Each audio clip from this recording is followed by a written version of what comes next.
The great hall was made of glass and light. It floated in space, far from any star, a meeting place for the 12 most powerful species in the galaxy. They called it Meridian Station. For 3,000 years, the leaders of the known universe had gathered here to make laws, sign treaties, and decide the fate of worlds. Admiral Park Taiho stood at the speaking platform and looked at the faces around him. Some were scaled, some were furred, some had no faces at all, only clusters of glowing sensors. But all of them watched him with the same expression. It was the look adults give to children who do not know their place. Taiho was 53 years old. He had commanded warships for 30 years. He had fought pirates, protected colonies, and buried friends who died under his command. But to these beings, he was nothing. Humanity was nothing. A young species from a small wet planet, barely 200 years into space travel. In a galaxy where some civilizations counted their history in hundreds of thousands of years, humans were like babies, learning to walk. "The Hollow are coming," Taiho said. His voice was calm and steady. "They have consumed 47 worlds in the Outer Rim. They do not negotiate. They do not stop. They eat everything: people, cities, the very soil of planets. If we do not act together, they will reach the inner systems within 2 years." He touched a button, and a hologram appeared above the platform. It showed a map of the galaxy with a dark stain spreading across one section like spilled ink. "Earth proposes a joint defense. We have developed technology that disrupts faster than light travel within a limited area. If we combine our fleets and use this technology at key points, we can trap the hollow swarms and destroy them before they can call for reinforcements." He paused and looked around the hall. "This will require all of us to work together. One unified command. One strategy. One goal." For a moment there was silence. Then High Arbiter Velion of the Tauric Dominion began to laugh. It was not a kind laugh. It was the laugh of someone who had heard the funniest joke of his long life. Velion was tall and thin, with gray skin and eyes like polished black stones. His species had ruled 1,000 worlds when humans were still living in caves. "Unified command," Velion said, still chuckling. "Under whom, Admiral? You? Should the fleets of the Tauric Dominion, victorious in 10,000 battles, take orders from a species that discovered fire yesterday?" Laughter spread through the hall. Some tried to hide it. Others did not bother. Counselor Dreth of the Morani Collective leaned forward in her seat. She looked like a tall insect wrapped in silk robes, her voice clicking and buzzing as she spoke. "We appreciate Earth's enthusiasm, truly. But perhaps your people should focus on protecting your own little corner of space. Leave the real war to those who understand it." "Your ships are slow," said another delegate, a creature of floating crystals that chimed when it moved. "Your weapons are crude. Your soldiers are soft and breakable. What exactly would you contribute to this alliance?" Taiho said nothing. He stood very still, his hands clasped behind his back. From the observation deck above the main hall, Commander Yuna watched the scene unfold. She was young for her rank, only 35, with sharp eyes and a sharper mind. She had served under Taiho for 8 years. She had never seen him lose his temper. She had also never seen him look the way he looked now. His face showed nothing, but his eyes were recording everything. Every laugh, every insult, every smirk. "The human delegate should return to his wet little rock," said a Tauric ambassador from the back of the hall. "Let the adults handle this war.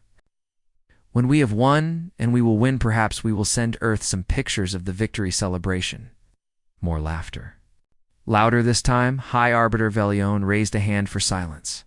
"Admiral Taiho, we thank you for your proposal. It has been ... entertaining, but the Assembly sees no need for human involvement in this conflict. You may observe, if you wish. Stay out of the way. Try not to get your little ships destroyed." He smiled, showing rows of needle-sharp teeth. "You are dismissed." Taiho bowed his head slightly. "I understand, High Arbiter. I understand perfectly." He turned and walked out of the hall. His footsteps echoed in the sudden quiet. No one spoke until the doors closed behind him. Yuna met him in the corridor outside. Her face was red with anger. "Sir, they cannot speak to you like that. To us, We have fought beside them. We have died beside them. Our medical ships have saved millions of their wounded, I know, Taiho said quietly. We should demand an apology. We should, Commander. Taiho stopped walking and looked at her. His eyes were calm, but there was something cold in them. Something she had never seen before. Do you trust me? With my life, sir. Then trust me now. He pulled out a small communication device and typed a short message. Just 2 words. Moonlight Protocol. Immediate. He pressed send. What is that? Yuna asked. What is Moonlight Protocol? Taiho began walking again. Go to your quarters. Pack nothing. Report to the shuttle bay in 1 hour. Tell no one what you are doing. Sir, I don't understand. You will. Something strange happened across 200 star systems in human colonies on distant moons. Families quietly boarded transport ships without being told where they were going. In space stations orbiting allied worlds, human workers finished their shifts, gathered their few belongings, and walked to docking bays where ships waited with engines already warm. Human warships guarding trade routes. Powered up and jumped to coordinates that existed in no official database. Human medical frigates that had been healing alien wounded said nothing. Loaded their patients onto local shuttles and vanished into the darkness between stars. On Meridian Station, Captain Sung watched from his small office as a dozen human diplomats and their staff walked calmly to their ships. No one ran. No one panicked. They moved like people who had practiced this many times. By morning, every human ship, station, colony, and outpost was gone. The assembly woke up to empty space, where humanity had been. Admiral Park Tai-ho stood on the bridge of his flagship. The HCSS Resolve as it dropped out of faster-than-light travel near Earth. Around him, hundreds of other ships appeared, the entire human fleet. Gathered for the first time in history, Yuna stood beside him, her eyes wide. Sir, what are we doing? Tai-ho looked at the blue marble of Earth floating in the view screen. They wanted us to stay out of the way, Commander. So we will stay out of the way. He turned to face her. And we will see how long it takes them to realize what they have lost. Around Earth, a network of satellites hummed to life. A barrier of disrupted space spread outward, sealing the entire solar system. Nothing could get in. Nothing could get out. Humanity had gone home, and humanity was done asking for permission. High Arbiter Velion woke to the sound of alarms. His personal assistant, young Tauric officer with trembling hands, stood at the door of his private quarters. The officer's gray skin had gone pale, almost white. What is it? Velion demanded, pulling on his formal robes. Are the Hollow attacking? No, High Arbiter. It is. It is the humans. What about them? The officer swallowed hard. They are gone, sir. All of them. Everywhere. Velion pushed past him and walked quickly through the corridors of Meridian Station. Other delegates were already gathering in the main hall, their voices rising in confusion and anger. Through the great glass windows, Velion could see the docking ports where human ships had been parked just hours ago. They were empty now. Nothing but cold stars and silence. Counselor Dreth clicked and buzzed as she approached him. This is some kind of trick, a negotiating tactic. They want us to beg them to come back. Have you tried to contact them? Velion asked. Of course. We have been sending messages for 3 hours. To Earth. To their colonies. To their fleet command. Dreth's insect eyes flickered with frustration. Nothing. Complete silence. It is as if they never existed. Elder Moravin of the Salaith Concordat stood by the window, staring out into space. He was ancient, even by galactic standards. His species had been traveling the stars when the Tauric were still swimming in muddy oceans. His body was small and frail, wrapped in robes of deep purple, but his eyes were sharp and knowing. They have not disappeared, Maravin said quietly. They have withdrawn. There is a difference. Withdrawn. Velion snorted. Withdrawn to where? You cannot hide an entire species. You can, if you have the technology to do so. Moravin turned to face the assembly. Did none of you listen to Admiral Tai-ho yesterday? He spoke of devices that disrupt faster than light travel.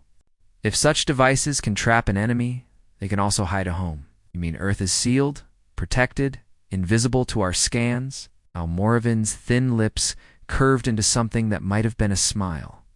The humans have built a wall around themselves, and they have left us outside. The news spread through the station like fire through dry grass. Trade officials discovered that 12 major shipping routes had suddenly lost their human escorts.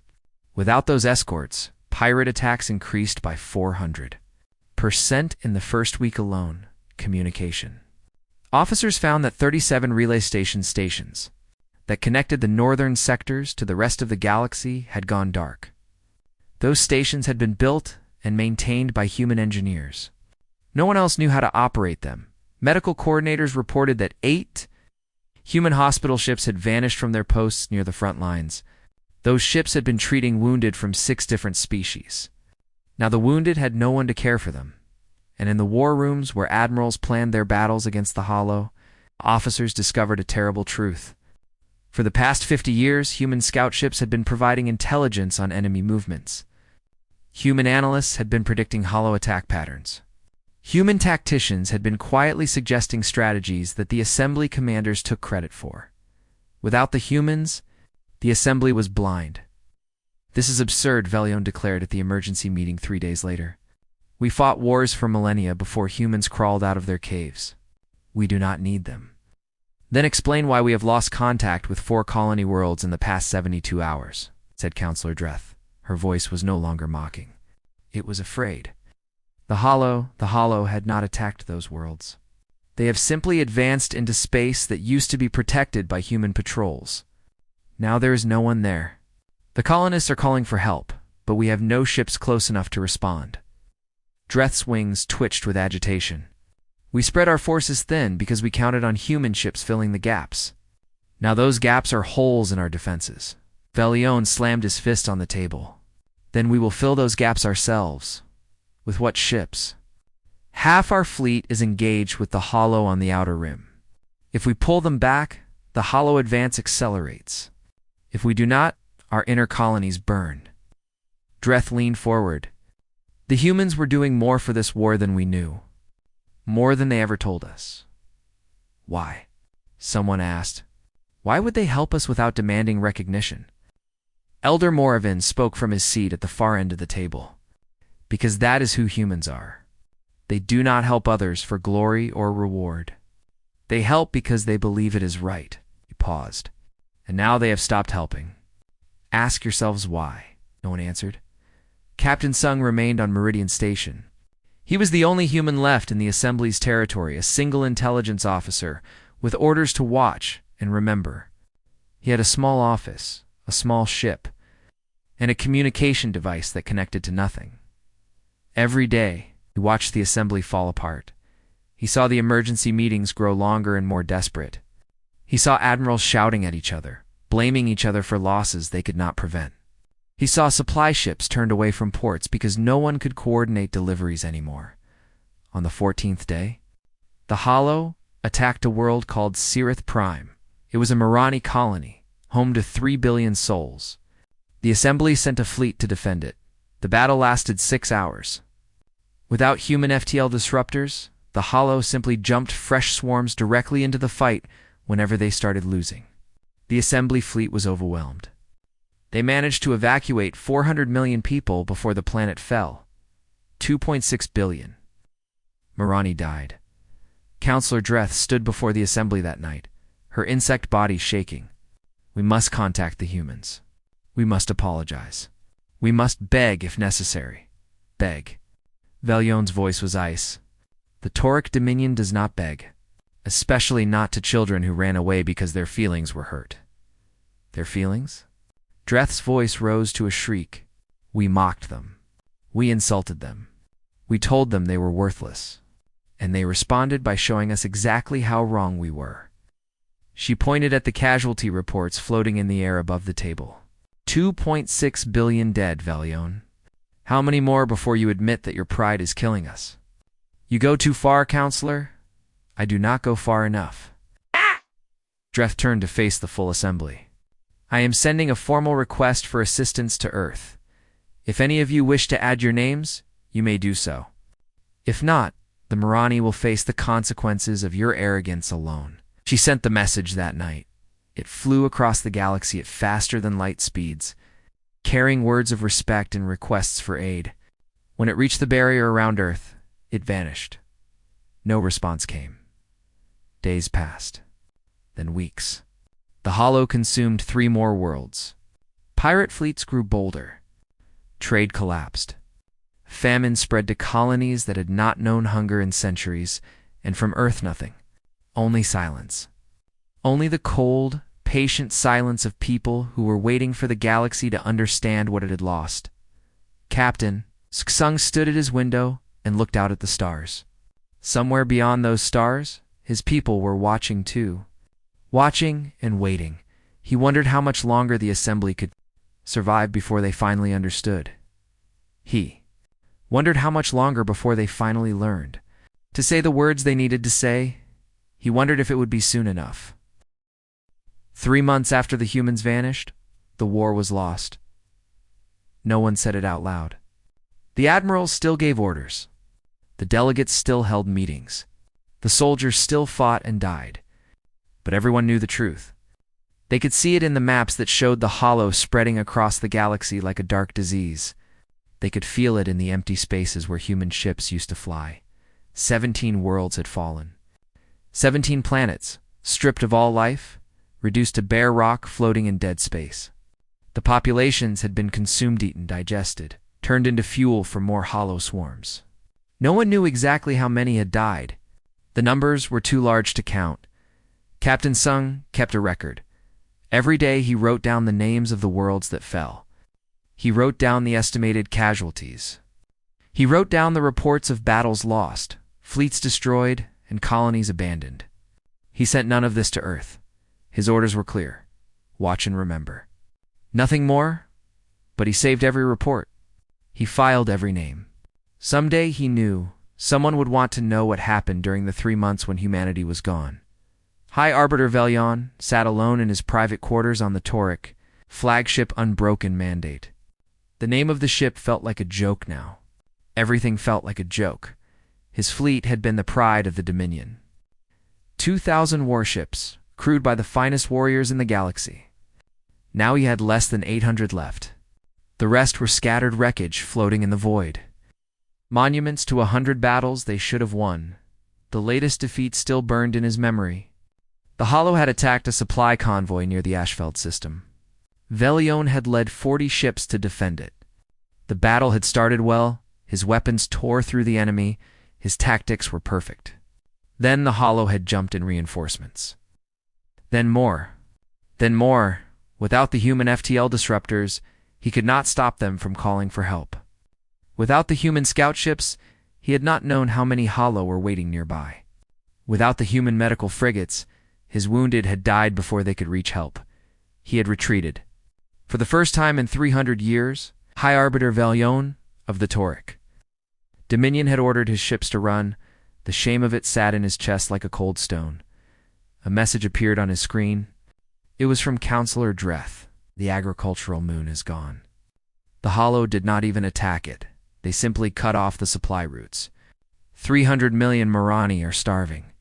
We have perhaps 2 weeks of stored food remaining. Velion read the message twice.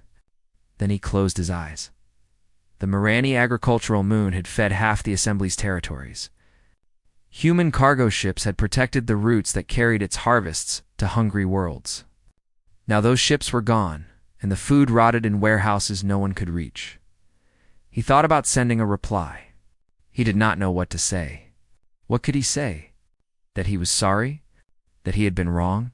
That his pride had helped cause this disaster? He deleted the message without responding. On Meridian Station, the Assembly met every day now. The meetings were shorter and angrier than before. There were no more grand speeches or clever insults. There was only fear and blame. Elder Moravin watched from his seat as delegate after delegate demanded answers no one had. He was very old, and he had seen many wars. He had never seen one go so badly so quickly. We must contact Earth again. said a delegate from the Crystalline Compact. We must offer them something. Anything. We have sent 47 messages, Dreth replied. Her voice was tired, hollow. They do not respond. Perhaps they cannot hear us through their barrier. Perhaps they simply do not care anymore. They hear us, Maravin said quietly. They are choosing not to answer. Then what do they want? The crystal delegate's voice chimed with frustration. Credits. Territory. A seat on the High Council. Name their price, and we will pay it. Maravin shook his ancient head. You still do not understand, do you? The humans do not want payment. They want something much harder to give. He looked around the room, his old eyes sharp. They want us to mean it. Mean what? The apology. The respect. The acknowledgement that we were wrong and they were right. Moravin folded his small hands in his lap. Humans have long memories. They remember every insult, every laugh, every dismissive word. Sending them formal requests written by diplomats will not move them. They can smell insincerity like a predator smells fear, and what would move them? Moravin was silent for a long moment. I do not know. Perhaps nothing. Perhaps they have truly decided to let us fall. Perhaps they are waiting for something we cannot imagine, he sighed. Or perhaps they are waiting for us to become desperate enough to truly change. The meeting ended without resolution. They always did now. Captain Sung walked through the corridors of Meridian Station that night. The halls that had once been crowded with diplomats and traders were nearly empty. Most of the alien staff had been reassigned to military duties. Most of the civilian visitors had fled to safer sectors. He passed a Tauric soldier, sitting alone in an observation lounge. The soldier was young, probably no older than 20 by human standards. He was staring out at the stars, his gray face slacked with exhaustion. Sung paused. Are you all right? The soldier looked up. For a moment his eyes showed surprise. Humans were rare now, almost mythical. Then the surprise faded into something else. Something like shame. My brother was on Ashfeld, the soldier said. He was a farmer. He never held a weapon in his life. He turned back to the window. The hollow took the planet yesterday. Everyone on it, gone. Sung did not know what to say. He sat down in the chair beside the soldier and looked out at the same stars. I am sorry, he said finally. The soldier laughed bitterly. Why? Your people tried to warn us. They tried to help us, and we laughed at them. We called them children. We told them to stay out of the way. He shook his head. My brother is dead because my leaders were too proud to listen to yours. That is not your fault, no. But I am the one who has to live with it. The soldier stood up. Tell me something, human. If you were a Sif, your people had been insulted and mocked the way yours were, would you come back? Would you help those who had hurt you? Sung thought about the question. He thought about Admiral Taiho's face as he walked out of the assembly hall. He thought about Commander Yuna's anger. He thought about all the human soldiers and doctors and engineers who had worked for decades to help species that barely acknowledged their existence. I do not know, he said honestly. I hope we would. I hope we are better than our anger. But I cannot promise anything, soldier nodded slowly. At least you are honest. He walked toward the door, then stopped and looked back. For what it is worth, I am sorry. Not for my leaders, they can speak for themselves. But for me, for all the times I thought humans were lesser than us, I was wrong. I see that now, he left. Sung sat alone in the lounge for a long time, watching the stars turn slowly past the window. Somewhere out there, the hollow were advancing. Somewhere out there, worlds were burning. And somewhere, behind a barrier of silence, humanity was watching. He wondered what they were thinking. He wondered what they were planning. He wondered if they would come back and what it would take to bring them. The answers were 40 light years away, hidden behind a wall that no one could cross. All he could do was wait. 6 months after the humans left, the Hollow were 40 systems from Meridian Station, the great meeting place of the 12 founding species. The symbol of galactic civilization for 3,000 years would fall within weeks. Everyone knew it. The evacuation had already begun. Ships loaded with records and treasures and frightened civilians launched every hour. fleeing toward the inner systems where the last defenses were being built. But the delegates remained. They had nowhere else to go. Their homeworlds were under threat. Their fleets were scattered and broken. Their people were dying by the billions. They gathered in the Great Hall one more time, not to plan or argue, but simply to witness the end of everything they had built. Elder Moravin stood before them. His ancient body seemed smaller than ever, bent under the weight of centuries and sorrow.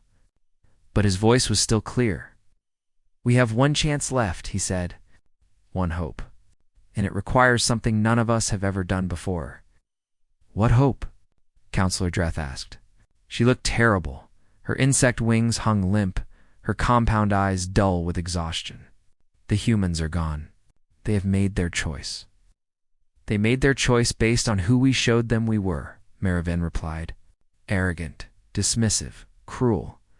If we want them to change their choice, we must show them that we have changed." High Arbiter Velion sat in his chair like a statue. He had not spoken in the assembly for weeks. His flagship limped through space with half its systems damaged. His proud fleet was down to 300 ships. His dominion was crumbling. "What are you suggesting?" he asked quietly. Moravin turned to face him. "An apology. A real one. Not a diplomatic message crafted by committees. Not a formal request dressed in pretty words. A true acknowledgement of our failure, broadcast across every frequency in the galaxy, so that even humans behind their barrier will hear it." "We have apologized," said the Crystal Delegate. "Dozens of times." "No, you have asked for forgiveness while still believing you did nothing wrong. You have offered words while keeping your pride intact." Moravin shook his head. "Humans can tell the difference. They have been lied to by 1,000 species across 1,000 years. They know when someone means what they say." The hall fell silent. Velion looked down at his hands. They were shaking. He had not noticed when that started. For 6 months, he had refused to accept responsibility. He had blamed the Hollow, blamed the Assembly, blamed everyone except himself.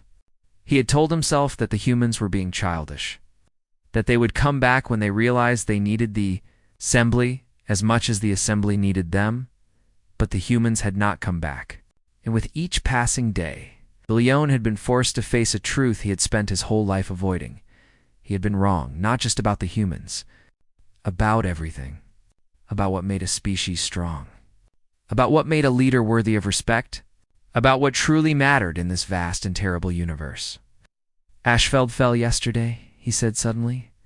His voice was barely above a whisper. 2 billion people. My people. They died because I was too proud to listen to a man who was trying to save them." The other delegates stared at him. "Admiral Taiho came to us with a plan. A good plan. A plan that could have worked." Velion's voice grew stronger, rougher, and I laughed at him. I called his people infants. I told them to go home and let the adults handle the war. He looked up, and there were tears in his black eyes. "I am 347 years old. I have commanded fleets and conquered worlds. And I was the child in that room. I was the one who could not see past my own pride." He stood up slowly. His legs trembled, but he forced himself to stand straight. "I will do it," he said. "I will make the broadcast. Not because I think it will save us. I do not know if anything can save us now. But because it is right, because the humans deserve to hear the truth, because I need to say it, even if no one is listening." Moravin bowed his ancient head. "Then speak, High Arbiter. Speak, and let the galaxy hear."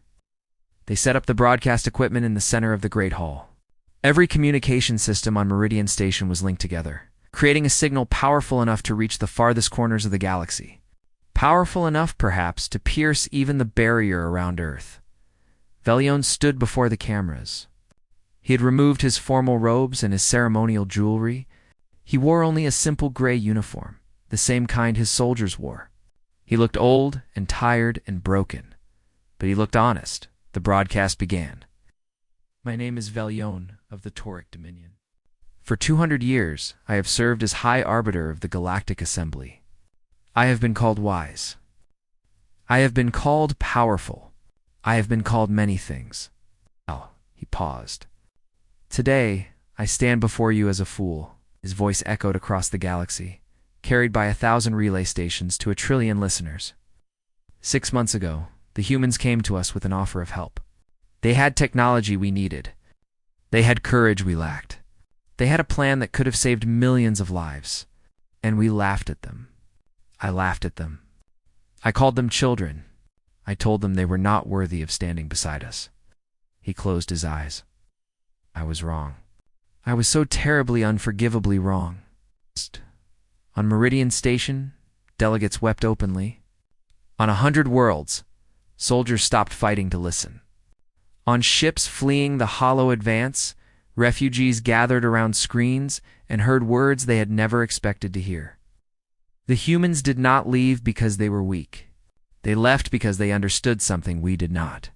They understood that helping those who do not value you is a waste of the precious gift of service.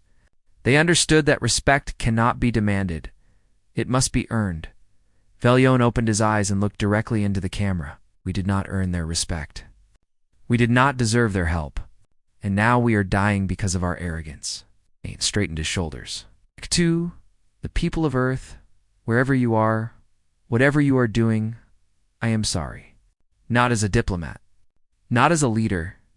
As a person who hurt you and your people with my words and my pride, I am sorry for every insult. I am sorry for every dismissal. I am sorry for every laugh. His voice cracked. I do not ask you to save us. I do not ask you to forgive us.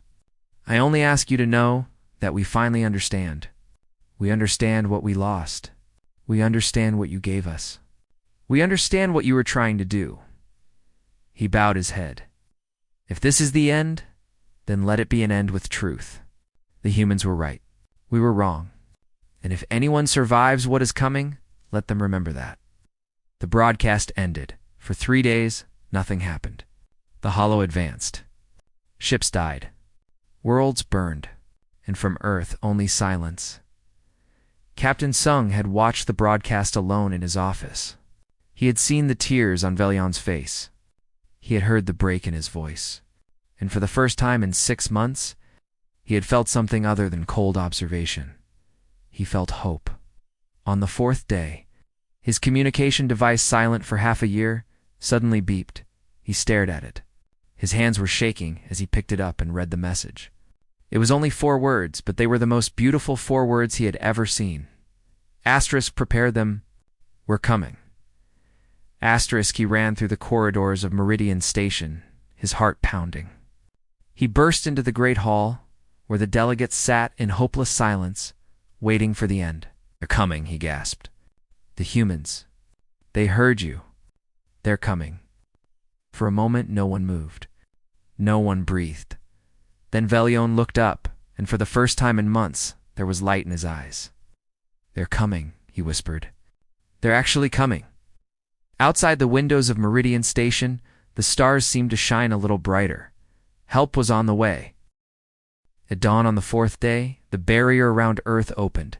Every sensor in the galaxy turned toward that single point of light. Every ship, every station, every surviving world watched as something emerged from the silence that had lasted. 6 months, the Assembly had expected 800 ships. That was the size of humanity's fleet before the withdrawal of modest force. Barely worth mentioning compared to the great armadas of the older species. What came through the barrier was not modest. 6,000 warships poured into open space like a river breaking through a dam. They were not the crude, simple vessels the Assembly remembered. These ships were sleek and deadly, built with technology that had never existed before. Their hulls gleamed with new armor. Their weapons hummed with power that made nearby sensors flicker and die.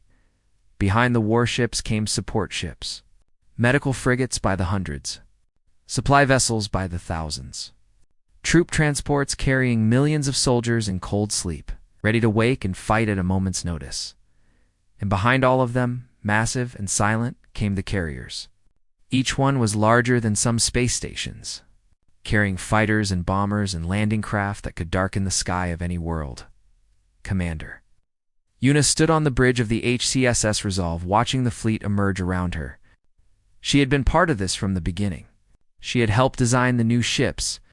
She had trained the new crews. She had watched humanity transform itself from a minor power into something else entirely. "All ships reporting ready, Admiral," she said. Admiral Park Taiho nodded slowly. He stood at the center of the bridge, his hands clasped behind his back, his eyes fixed on the stars ahead. He had aged in the past 6 months. There was more gray in his hair, more lines on his face, but his back was straight and his voice was steady. "Set course for Meridian Gap," he ordered. "All ships, maximum speed." The fleet moved as one. 6,000 ships, traveling together through the darkness between stars. It was the largest military force humanity had ever assembled. It was also perhaps the largest act of mercy in galactic history, because they were not coming for revenge. The Hollow sensed them first. The parasitic swarm had spread across a quarter of the galaxy. They had consumed trillions of lives, stripped hundreds of worlds bare. They had never known defeat. They had never faced an enemy they could not. Overwhelmed with sheer numbers, they detected the human fleet entering the Meridian system and responded the way they always did. They called for reinforcements. Millions of hollow creatures sleeping in the dark spaces between stars woke and began moving toward the battle, but something was wrong. Their faster-than-light jumps were failing. Ships that tried to warp into the system simply ... stopped. They hung in normal space, unable to move, unable to escape, easy targets for weapons they could not avoid. The human FTL disruptors had been improved. The field they projected now covered the entire system, a sphere of blocked space that nothing could enter or leave without permission. The Hollow were trapped. Admiral Taiho watched the enemy swarm on his tactical display. There were millions of them, a cloud of death that had destroyed everything in its path for years. They were turning toward his fleet now, ready to fight. "All ships," he said calmly. "Weapons free." The battle that followed would be remembered for 1,000 years. Human weapons tore through hollow ships like fire through paper. The new designs were not crude or primitive. They were brutally efficient. Built by engineers who had spent 6 months with nothing to do but improve every system they had. Each shot found its target. Each missile struck true, but the humans were not fighting alone. As the battle raged, human medical frigates broke away from the main fleet and moved toward the crippled ships of the assembly. Toric vessels with failing life support. Marani transports full of starving refugees. Salaith cruisers drifting dead in space after taking damage they could not repair. The human ships docked with each one. Human doctors and nurses poured through airlocks, carrying supplies and medicine and food.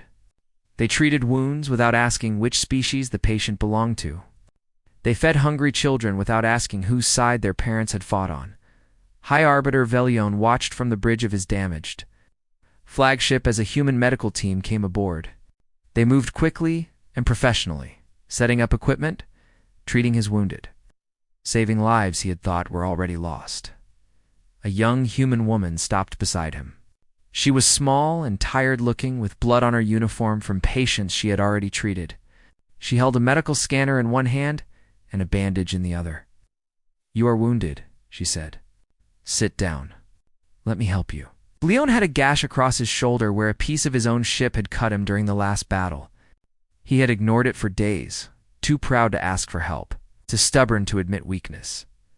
Now he sat down. The woman cleaned his wound and bandaged it without a word. She did not curse at him. She did not remind him of the things he had said about her people. She simply did her job, quickly and competently, and then moved on to the next patient. Velion watched her go. His throat was tight. His eyes burned. The battle lasted 11 hours. When it ended, the main hollow swarm was destroyed. Millions of the creatures had been killed. The rest were fleeing, scattered and broken, retreating to the dark spaces where they had come from. They would return someday. Everyone knew that. But for now, they were beaten. The assembly had been saved. Admiral Taiho stood on the observation deck of the Resolve, looking out at the aftermath. Debris floated everywhere, pieces of hollow ships, fragments of assembly vessels, the wreckage of a battle that had nearly ended civilization. Among the wreckage, human ships moved slowly, searching for survivors. They pulled Tauric soldiers from shattered hulls. They rescued Mirani families from transports that had lost all power. They saved everyone they could find, regardless of species, regardless of history. Admiral Daiho turned. High Arbiter Velion stood behind him. The Tauric leader looked different now. Smaller, somehow humbler. His arrogance was gone, replaced by something that might have been wisdom. "Hi, Arbiter," Daiho said politely. "I am glad you survived." Velion walked to the window and stood beside him. For a long moment, neither spoke. "Your doctor," Velion said finally. "The one who treated my wound? I never asked her name." "There are thousands of doctors in the fleet. I do not know which one you mean." "She did not ask me to thank her. She did not ask for anything. She just ... helped." Velion shook his head slowly. "Why? After everything we did, everything we said, why would your people help us? Why would you come back at all?" Daiho was quiet for a long time. He looked out at the stars, at the ships, at the wreckage of a war that had nearly destroyed everything. "Do you know what I wanted to do 6 months ago?" he said, "when your assembly laughed at us. I wanted to let you burn. I wanted to watch your arrogance destroy you. I wanted revenge." Velion said nothing. "But that is not who we are," Daiho continued. "Humans have spent our entire history learning one lesson over and over again. Cruelty is easy. Anger is easy. Revenge is easy. But none of those things make you strong. They make you weak. They make you small." He turned to face Velion. "We came back because mercy is harder than revenge. We came back because helping those who hurt you takes more courage than hurting them in return. We came back because in the end, that is the only thing worth being." Velion felt tears sliding down his gray cheeks. He did not try to hide them. "Thank you," he whispered. "I do not deserve your forgiveness. My people do not deserve your help. But thank you." Daiho put a hand on his shoulder. "Then earn it. Be better. Help others the way we helped you. Pass on the lesson." He smiled slightly. "That is all the payment we need." The war was not over. The Hollow would return. There would be more battles, more losses, more hard years ahead. But something had changed. The assembly, humbled and broken, began to rebuild. This time, they built with human help. This time, they treated their human allies with respect, not because they had to, but because they had learned what that respect was worth, and Earth, no longer hidden behind its barrier, stood at the center of a new alliance. Not as conquerors, not as masters, just as partners, just as friends. Admiral Daiho returned home a hero, though he never called himself one. Commander Yuna became the first human to sit on the Galactic High Council. Captain Sung wrote a book about what he had witnessed, and it was read by trillions across 100 worlds. But the true victory was not in the books or the medals or the ceremonies. The true victory was in a simple truth that the galaxy had finally learned. Strength is not about power. It is not about weapons or ships or the ability to destroy. Strength is about the courage to be kind when kindness is hard. Humanity had proven that, and the galaxy would never forget it.